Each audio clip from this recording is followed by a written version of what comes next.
Hey there. My name is Martin Faulks, and today I'm going to be answering some questions which have been sent to me by Falcon books. And just to make sure that this interview has a sense of spontaneity, I've made sure I haven't read the questions before undertaking this video. So you're hearing them for the first time when I'm hearing them for the first time. So the first question isn't really a question. It just says, thank you very much for undertaking this interview, Martin. And then it says, we're going to start with a few questions which are commonly asked by those undertaking training in initiation into Hermetics by Franz Barden for the first time. Okay, so, and now here's the first question. The balance between doing things strictly by the book and leveraging other systems to achieve the steps within Franz Barden's first book. People in the community have very strong views on this. What are your thoughts on the matter? Okay, so I'm going to reduce this question a little bit. We'll talk about being inspired by or learning from other ways of doing things or different specific traditions a little bit later. But I want to cut this to the bare bones, which is, should you follow the instructions described, laid out by Franz Barden in Initiation into Hermetics to the letter? Yes, you should. And let me explain why. Franz Barden has laid out this beautiful course of self-development which aims to evolve you, for you to learn to do things that you currently can't do and to surpass yourself. The beginning of this is mastering the 4 elements within. You've got to master them within yourself before you can do anything externally. So these 4 elements, there'll be aspects of yourself, of your consciousness, of your whole being, which are not under your control, which you wish to get under your control. And this means that there's going to be an ongoing effort towards evolution. Now, anyone who's ever tried anything to do with self-improvement will know that these inner limitations, they're not there because they're not stable or don't have their own sort of sense of inertia. They have a defense to them. These are ways of being that have evolved for a reason. It might be you never got a chance to learn how to do something. It might be there was a real hard time and you didn't have any other opportunity but to set up an emergency strategy in the way you think, feel, or be. It may be that there are elements which are out of balance, so you just use one approach for everything. So it's very uncomfortable to be a different way. Whatever the cause, whatever the reason why there's aspects of you which are not under your control, they'll find tricky reasons to try to keep the status quo. And that means you must be absolutely clear. These exercises are both the method, so this is how you evolve your consciousness, but it's also the test. When you can do them, you know you have. You want these to be firm and objective. Now, humans tend to find ways to try to blur things and get over the finish line in strange ways. So if you watch someone trying to do a pull-up, they'll lift their head, but that's not going to help build stronger muscles. They'll push their head forwards when they're doing press-ups, so there's less of a distance. They'll change the goals, they'll equivocate, and they'll try to make it more suitable for the way they are. Well, you don't want to stay the way you are, you want to evolve. So you'll see your earth elements, or your water or air or fire, whichever isn't in control, will have its own strategies. And I've helped guide people for over a decade and as an ally in this path, and it's amazing what you'll see. People who are absolutely convinced, they'll say, I want to do this, I want you to help me, I'm going to do this every day. Once you start this training, you'll find ways which are kind of very clever, very reasoned to excuse yourself. It's like the person who's trying to calorie count to slim, who decides, well, not today, or I did a bit of exercise in the garden, that must be 400 calories, and they change the rules. And whatever you would be moved by, you find your creative mind will come up with. Let's say it's the earth element, there may be a part of you that says no. Or it might even philosophize no. It may say, well, I think we're all enlightened already. Well, hang on, why did you sign up to this in the first? What do you mean you're exactly? Oh, no. Or I'm not going to be controlled by the people. A water one might be emotional. Why do we walk around the assault course rather than going over it? Hey, we're going to be more free and more playful. Well, yeah, a playful element could be moved into the actual exercises, but if you just let yourself free, you'll just do the things you're already able to do. You'll see a lot of intellectual ones, a lot of reasoning. I've seen people switch from these are too easy to these are too hard to real lovely sort of outlandish ones, I'm always meditating. It says sometimes you can put yourself above it. You can say, I'm always in a state of meditation, or I've got different techniques which are better than this. Well, if they're better than this, it should be easy to do this.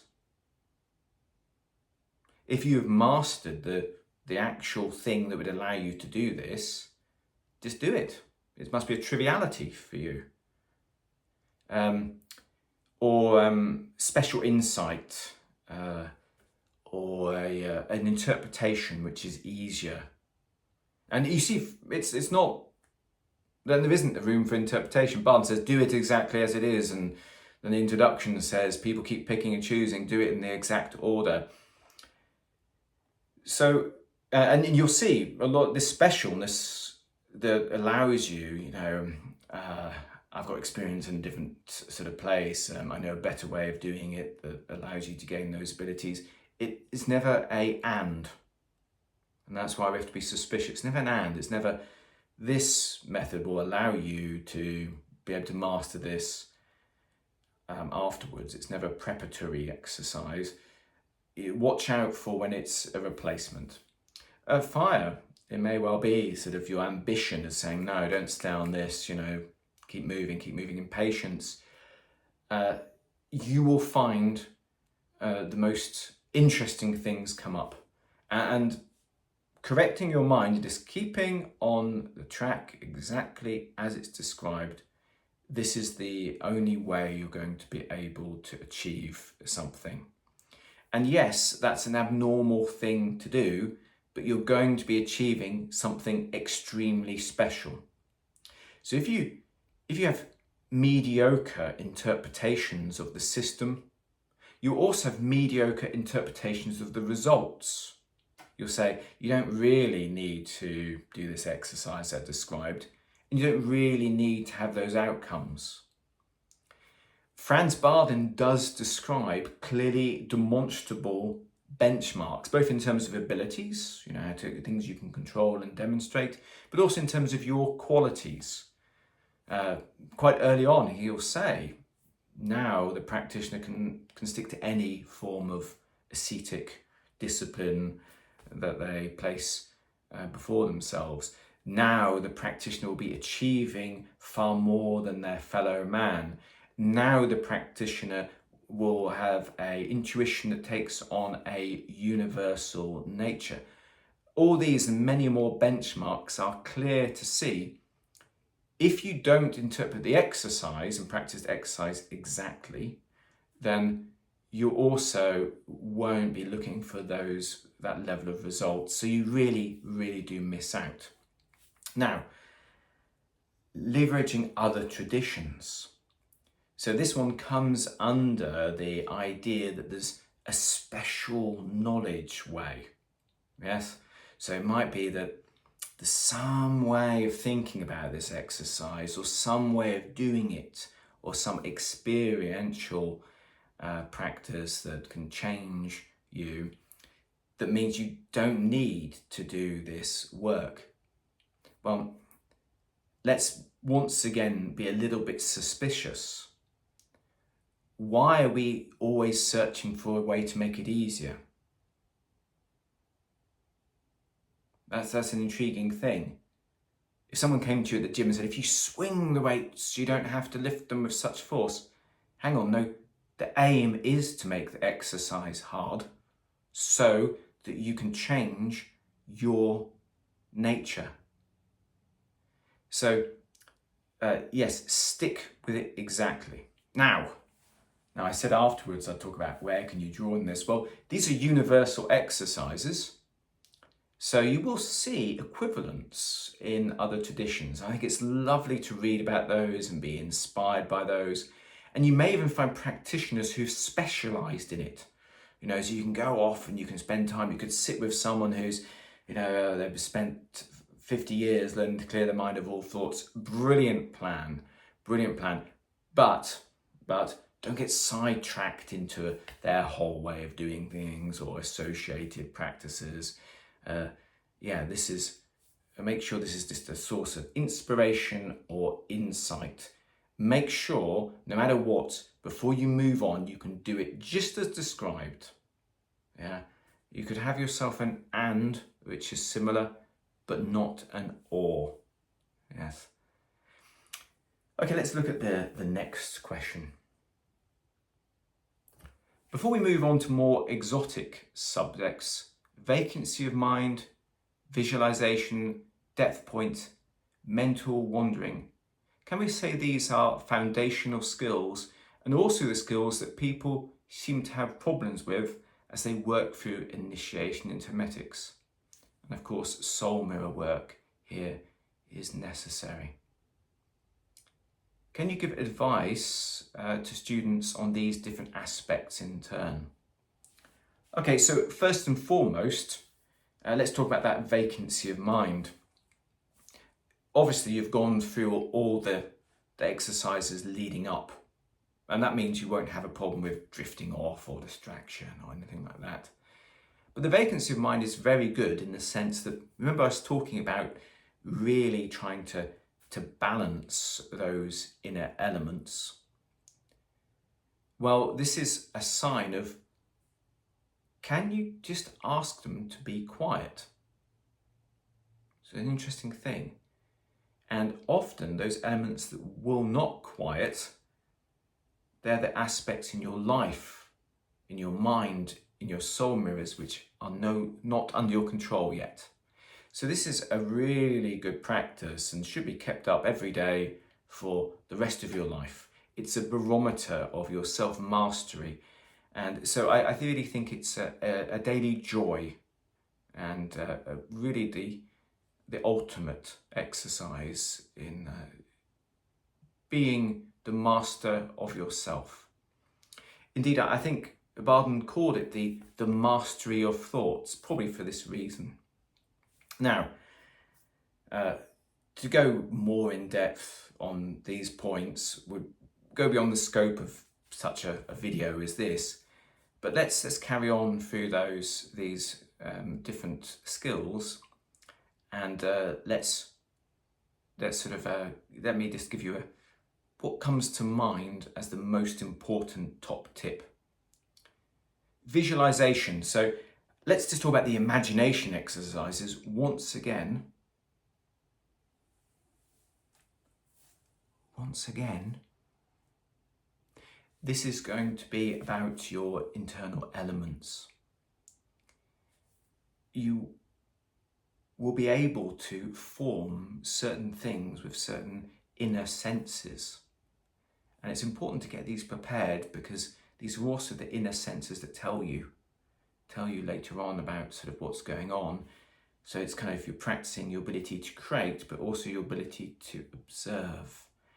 So this is a beautiful practice, a joyous practice where you're exercising your consciousness.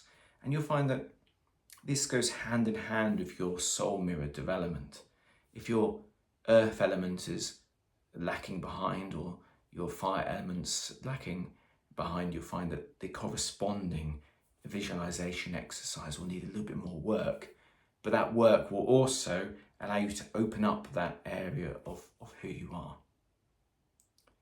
So the depth point and the mental wandering. So yes, these are getting to some quite powerful skills. And I suppose what I'd say about these are big experiences. They're not something you should be undertaking, every single night. It's going to be a big experience, and involves, especially with the depth point, sort of letting go to a degree of your point of view for a while. So this is probably something to be discussed sort of directly with people who are sort of you're training with, or with someone you trust to guide you. But just make sure everything else is in place before you go anywhere near these kind of things.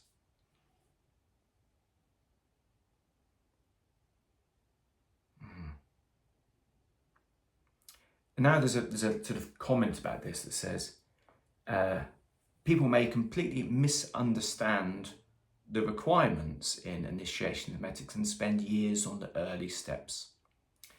I think that spending years on the early steps would be a very positive thing. As Franz Bardner says, everything takes time to mature, and you shouldn't rush anything. And you want to make sure that you're gaining everything you can from each of these exercises, and there's a real genuine change. It is possible to sort of coast through these exercises in a very light way, and it's risky because we're working with things of the imagination, so you can kind of imagine things. And here's a big thing to watch out for, is the experiences. But look at how Barton describes them, and just make sure that you're this kind of matching, because a lot of people they're using their imagination all the way, and that may feel as kind of psychological requirement, but at the end you're still kind of where you began, and those benchmarks I was talking about, they haven't happened. Your focus hasn't gained a superhuman level. Your consciousness isn't beyond that of your fellow man. You kind of replaced the joy of genuine success that involves a sense of honesty and a sense of dedication, which may be quite uncomfortable and hard to maintain. You replace that for a sense of joy and maybe some pride. There's part of you thinking, yes, I'm on this. We're all on step one, yeah? Always keep step one going, but always keep that kind of humility and keep that going. These are benchmarks for your progress. They're measurements, yeah? So they want to use a measurement. You really, really want it to be accurate. So use those objective measures that are put in place, and worry about quality rather than speed. I think that's an important thing. Now, of course, if you get stuck, if you're on a step and there's no progress, and you've been doing this and it's sort of been doing this for 7 months on the same exercise and there's just then maybe you could think, well, maybe this is time to reread this and really contemplate this. maybe it's time to find a specialist, someone that can just, I could just spend time with and sort of tune into how they're doing it or something. Maybe there's something in my soul mirrors that this is pointing at that I haven't sort of got going. So I suppose what I'm saying is make sure your focus is on progress and don't be too concerned about the speed of progress as long as progress is being made.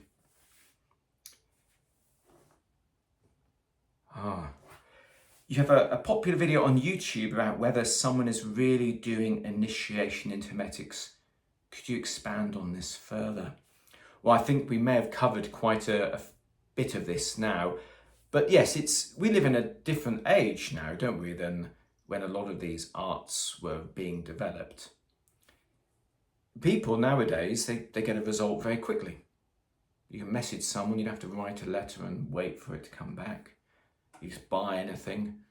You don't have to, brew the beer or make your own cheese or whatever. You're in a situation where most people haven't practiced something that involves diligent work daily for years on end. And they really underestimate what's needed here. So if we think about an art, most art forms, at least to begin with, your senses are engaged with what you're doing. You can see the things you're working on rather than having to learn to see them.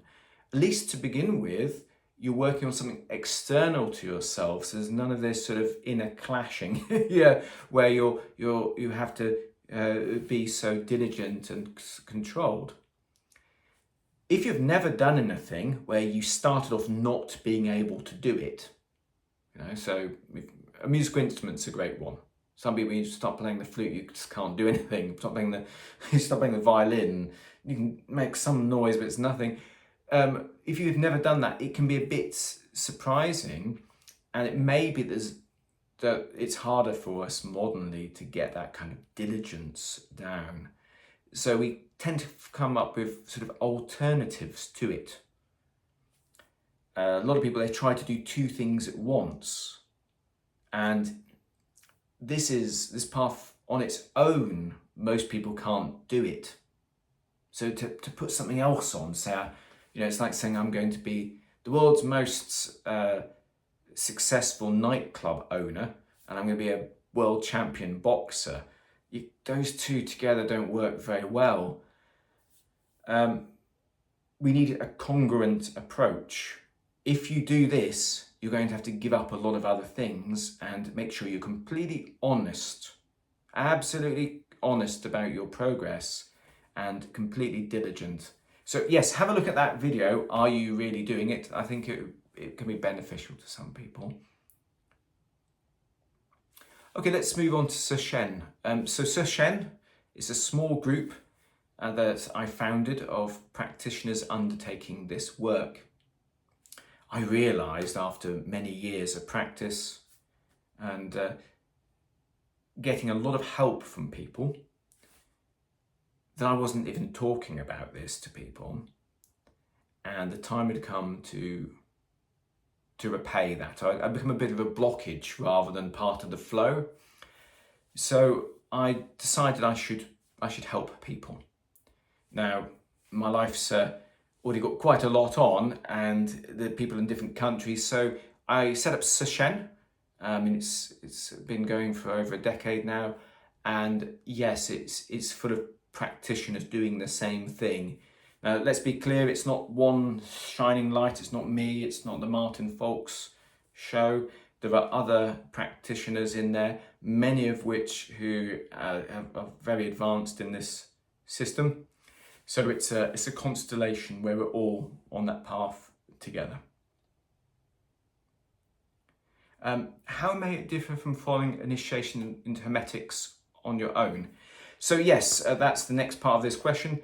I think a group, and I'm not just talking about Seshen, if you can get a training group or someone to train with you, they can help you with the balancing, they can help you with good direction, they can help keep momentum.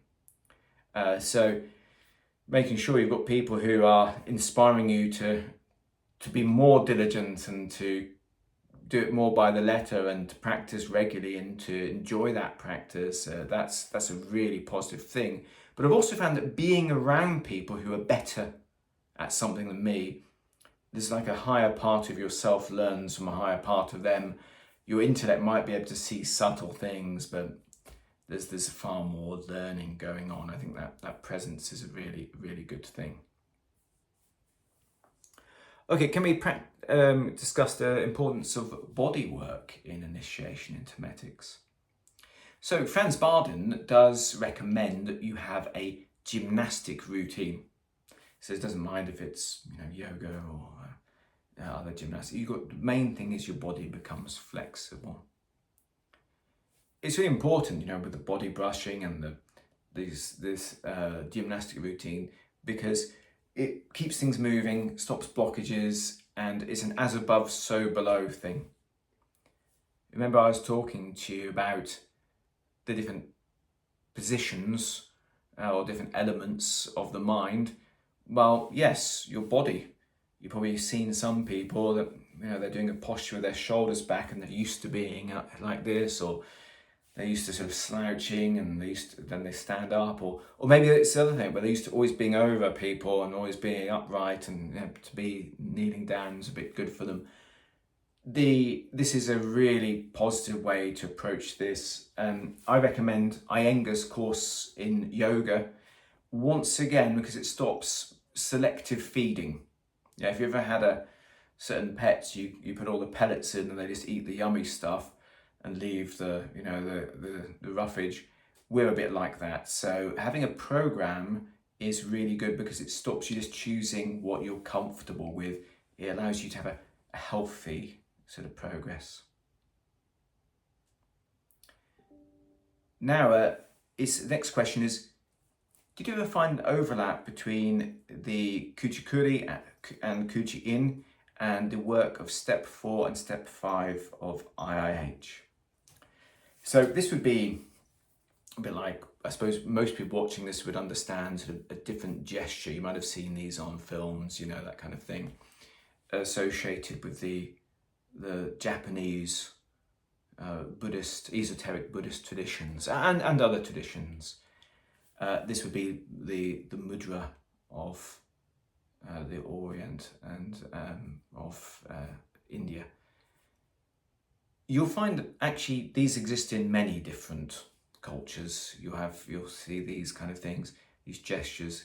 It really is the same principle, and often it's got different 3 aspects to it. An intention, a gesture, and a visualization. You'll see these traditional. So yeah, you could use these as inspiration for your gestures. I think this is just another example of the universal nature of these techniques. Right. Next question is interesting. The next question says, now onto something I find even more interesting, your work with Giordano Bruno. Firstly, can you share what originally brought you to begin study of Giordano's work? So I'm always learning, and I try to remove all barriers from learning. So whether it be Bruno, who's of course very philosophical and writes about his memory arts, or whether it be just advice from someone in the street, or that I see by observation. And to understand Bruno's art and to see why it's kind of related to what we're talking about, we need to be aware that memory is the art of making imprint in consciousness. And it's up to you where you believe that consciousness can be. Can you do an imprint here, or can the imprint be bigger? That's the areas. And you probably noticed that Bruno uses wheels which have a resemblance to the wheel on the front of the Key to the True Kabbalah book. And this is about tuning into these letters that are keys to the original cosmic forces. Now, these wheels, they're not just Bruno and not just Barden. There's a whole history of these, and you'll be able to see those in there's even books on Jewish guides to making a golem using these wheels. They're in the original, or some of the original Sefer Yetzirah. You can see Raymond Lull creating these. You can see them in Rosicrucian traditions. You can see John Dee has them. And so this is really about the mastering of these different forces that these letters tune into. Now, some people have said to me, they've said, wow, this memory stuff, it's a different discipline and I wouldn't have time for that. Be reassured that if you really do what Barden's saying, you're not going to have a problem memorizing anything. So let's imagine, you're tuning into one of these letters and the letters associated with one of the planets, for example. You're going to first learn this letter within yourself, and you're going to spend months working on this, learning how to really tune into this, how to pronounce it, how to become at one with it, how to use this in various other ways. It's going to be a very, very big experience. It's going to be a great blessing, a big teacher. You're not ever going to forget it. Yes, there's not going to be any hardship in learning those associations. If you really do this practice, they'll be there forever with you. They'll be unforgettable. Oh, has this work taken you in another direction, or have you been able to apply it to the work of IIH, PME, and Key to True Kabbalah? Okay, so this is a lovely question, thank you. Okay, so I am a pure Bardenite. So I started practicing in my teens, carried on. Everything I do is Barden. So if you see me exploring something else, it's a Barden-related mission. So what I'm looking for is an extra insight or a bit of research or inspiration. I find that actually it's really good for me to keep reading around these areas. It keeps me really positively uplifted and I gain a lot of insight and motivation. Or I was or are seeking an expert in this area. So what's happened is, as I mentioned, progress, it's getting, I want to see someone do it. I want to see someone who can achieve the height of this. So that's often what I'm up to. So yes, I just be reassured that there's no other directions. What's my main purpose in using these methods? So as Franz Barden mentioned, you should always practice what you find hardest. So often you'll see if I set a challenge for myself, like for example with the memory direction, it's because it's something that I need to improve. Now, we all talked about in the beginning how the elements master you, and the aim is to master the internal elements. This is an ongoing process, yes. I've never met anyone who's completely achieved this, and one of my limitations is the joy of a challenge. And if I see something that's in the area where I'm training and it looks impressive and looks like I'll gain a lot from undertaking it, if it's a sort of hero's quest, especially if someone said it's not possible, I find that very hard to resist. So what I've managed to do is make sure that I can dismiss them all apart from the one that's going in the direction I'm already going. And that's kind of how I work, yes, with things. So I'm a quest-based creature, And that's sometimes where you see things where, yeah, I've got a mission lock on that. And that mission lock I've got to be a little bit careful with as well, because that becomes increasingly the only thing. This is one of my soul mirror qualities, which, you know, it's a bit in both mirrors there, isn't it? You see, but yes, it's that. So that's probably why you can sometimes see things and think, wow, why is he doing that? You've been known as someone who went through IH many years ago. Can we ask how your practice has changed? Also, we ask if your understanding or definition of what things are reported in IH, PME, key to the true Kabbalah have changed. Now that it's 2024, we have a lot of other information to which to inform ourselves. So yes, first of all, I never talk about my own sort of progress in the sense of saying where I am or specifically what my practice is. But let's talk a little bit about the understanding where it's changed. So yeah, here are some important things, understanding how it's changed. We now know that those symbols in the back of the key to the true Kabbalah, the ones that these were not Bardin originals. We now know they were published in previous works and published in previous works. So there's other texts where this comes from. So we now know these weren't his own creation or his own personal symbols or his own thing for students. This is sort of part of it. And he draws a lot of different texts together.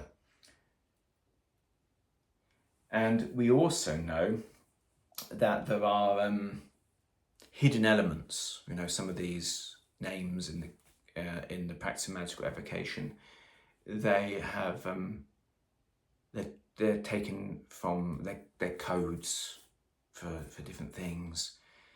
So that's an important thing. Is I've always known that things aren't as they appear, but I've found that naturally through diligent work. But now we can see clear external historical signs that show that yes, do everything in order and it will all work.